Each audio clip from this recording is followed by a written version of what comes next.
kepalaku. Macam mana boleh jadi macam ni?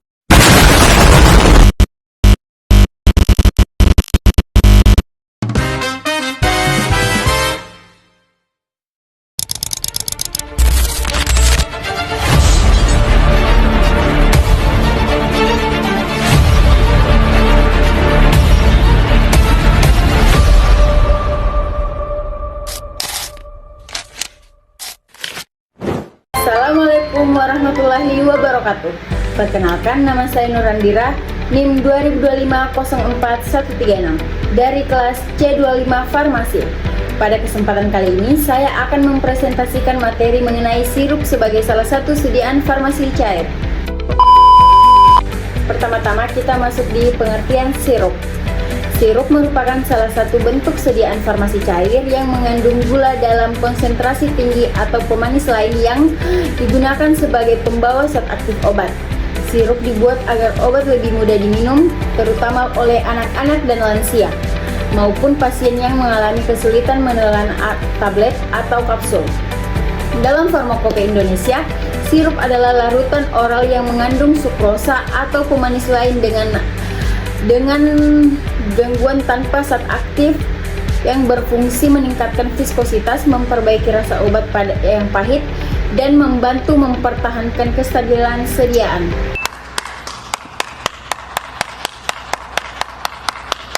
Adapun tujuan pembuatan sirup, yang pertama, mempermudah pemberian obat kepada pasien.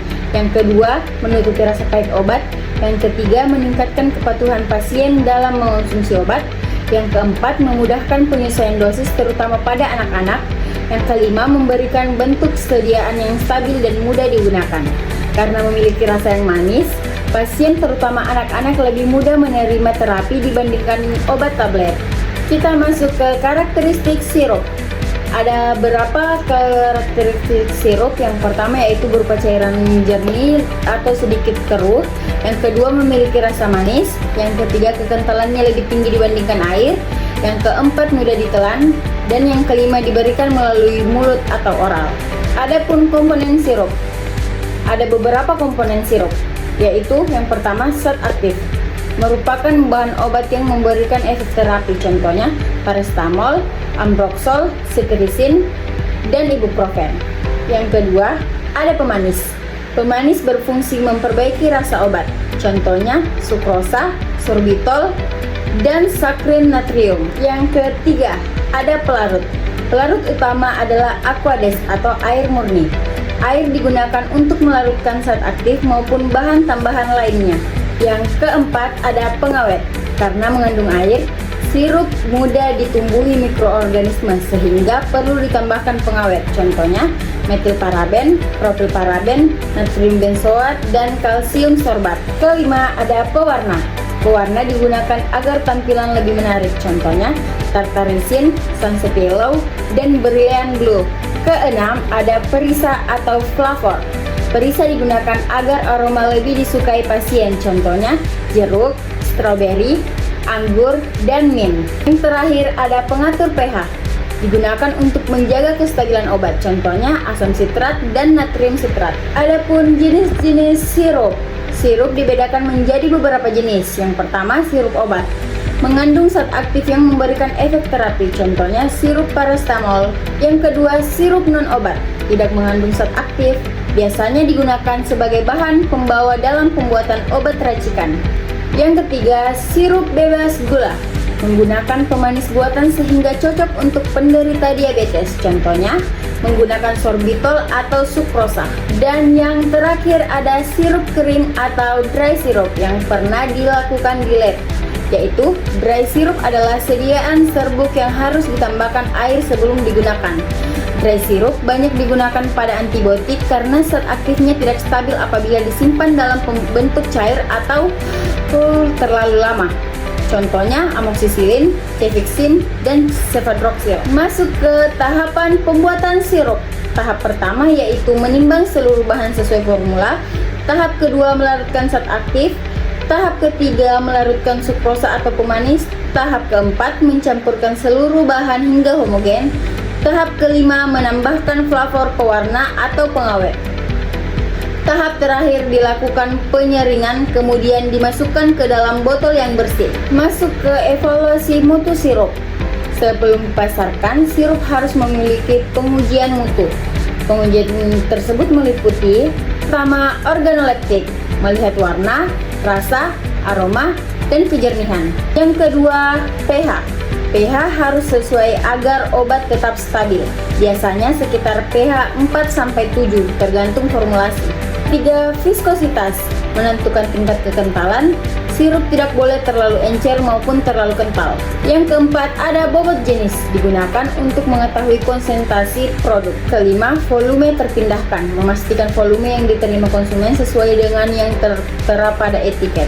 Yang keenam, uji cemaran mikroba, untuk memastikan produk bebas dari mikroorganisme berbahaya. Yang terakhir, stabilitas. Pengujian dilakukan untuk mengetahui apakah sirup tetap stabil selama masa penyimpanan. Nah, kita masuk di kelebihan sirup. Yang pertama, mudah diminum. Yang kedua, cepat diserap tubuh. Yang ketiga, dosis mudah disesuaikan. Yang keempat, cocok untuk anak-anak dan lansia. Yang kelima, menutupi rasa pahit obat. Dan yang keenam, memberikan kenyamanan saat terapi. Karena kelebihan tersebut, sirup menjadi salah satu bentuk sediaan yang paling banyak disukakan dan banyak digunakan. Nah, selain memiliki kelebihan, sirup juga memiliki beberapa kekurangan. Yang pertama, mudah terkonsentrasi mikroba. Yang kedua, memerlukan pengawet. Yang ketiga, lebih berat dibandingkan tablet. Yang keempat, masa simpan lebih pendek. Dan kelima, dry sirup harus segera dihabiskan setelah dilarutkan. Tidak semua obat stabil dalam bentuk cair. Nah, kita masuk di pengemasan sirup. Sirup dikemas menggunakan botol kaca, botol plastik PET, dan botol HDPE. Kemasan harus tertutup rapat agar tidak terjadi kontaminasi. Biasanya dilengkapi dengan sendok takar, gelas takar, dan pipet oral. Penyimpanan sirup. Sirup harus disimpan pada suhu ruang sekitar 25 derajat Celcius. Terhindar dari sinar matahari langsung, botol selalu ditutup rapat dan dijauhkan dari jangkauan anak-anak.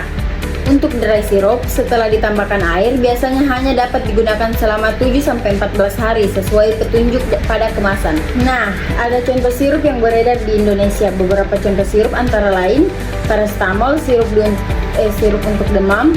Yang kedua, ambroxol sirup sebagai pengencer dahak. Yang ketiga, cetirizine sirup untuk alergi.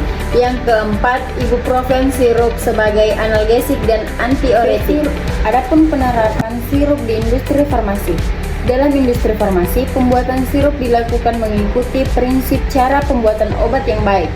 Seluruh proses produksi mulai dari penimbangan bahan, pencampuran, filtrasi, pengisian ke botol, penutupan, pelabelan, hingga pengemasan dilakukan menggunakan mesin otomatis untuk menjamin mutu produk.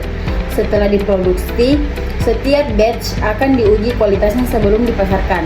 Adapun kesimpulan dari materi saya yaitu, sirup merupakan sediaan farmasi cair yang mengandung gula atau pemanis sebagai pembawa zat aktif. Sirup banyak digunakan karena mudah diminum, memiliki rasa yang lebih enak, serta cocok digunakan oleh anak-anak maupun lansia. Dalam pembuatan diperlukan bahan tambahan seperti pemanis, pengawet, pelapor, pewarna, dan pengatur pH agar diperoleh produksi yang stabil, aman, dan efektif. Selain itu, sirup juga harus memenuhi berbagai uji mutu seperti organoleptik, pH, viskositas, stabilitas, dan cemaran mikroba sebelum dipasarkan. Mempelajari teknologi sediaan sirup sangat penting bagi mahasiswa farmasi karena menjadi dasar dalam proses formulasi, produksi, pengendalian mutu, hingga pelayanan kefarmasian kepada pasien. Demikian presentasi yang dapat saya sampaikan. Terima kasih atas perhatiannya. Mohon maaf apabila terdapat kekurangan. Wassalamualaikum warahmatullahi wabarakatuh.